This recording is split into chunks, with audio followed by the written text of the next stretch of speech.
While reviewing security footage, a man noticed something odd during a recent bank robbery. The robbers had charged into the bank and used explosives, but instead of blowing open the vault, they blasted into a normally ignored safe deposit room. It seemed like they were after something even more valuable. But after an investigation, the police found nothing unusual inside. And the prince withdrew all his possessions from every safe deposit box in the country.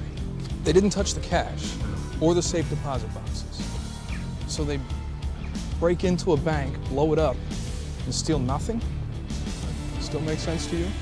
The strange part was that the robbers had gained control of the bank's system through the manager. They shouldn't have made such a mistake. Trying to solve this mystery, Dyke repeatedly watched the remaining surveillance footage. Finally, his patience paid off. He noticed a subtle clue. One of the robbers had discreetly shifted the angle of a corner workstation camera. Clearly, something critical was hidden there. Dyke quickly ordered that the keyboard be coated with a special chemical agent. Originally, Dyke didn't expect much. These robbers were highly professional and wouldn't make such an obvious mistake as leaving fingerprints.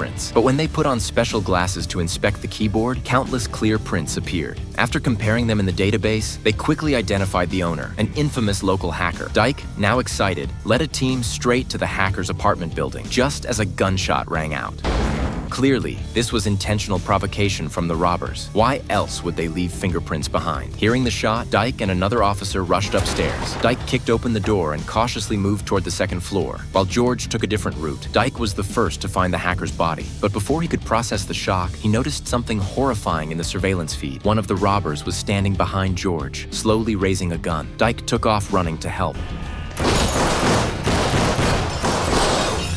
By the time they gave chase again, all they found were a few more bullets. The robber had clearly planned an escape and drove off before they arrived, once again slipping through their fingers. Frustrated, both officers wondered what secrets this bizarre bank robbery was hiding. What was so important it had triggered infighting among the criminals? To answer that, we need to rewind a few days to the robbery itself. On that day, Jack led a crew of masked robbers into the bank. Armed with submachine guns, they fired into the ceiling, immediately causing chaos. One of the bank's security guards tried to sneak down the stairs to play the hero, but the sound of his footsteps caught the attention of a robber. After getting punched, he was easily subdued. Once everyone was under control, the robbers didn't go for the money right away. Instead, they grabbed the bank manager and forced him to activate the bank's security system, sealing off all exits. Jack even put up a temporarily closed sign on the door. Then the next phase of their plan began. They opened a storage room, placed a bomb, and connected the wires. With the press of a remote, the room exploded.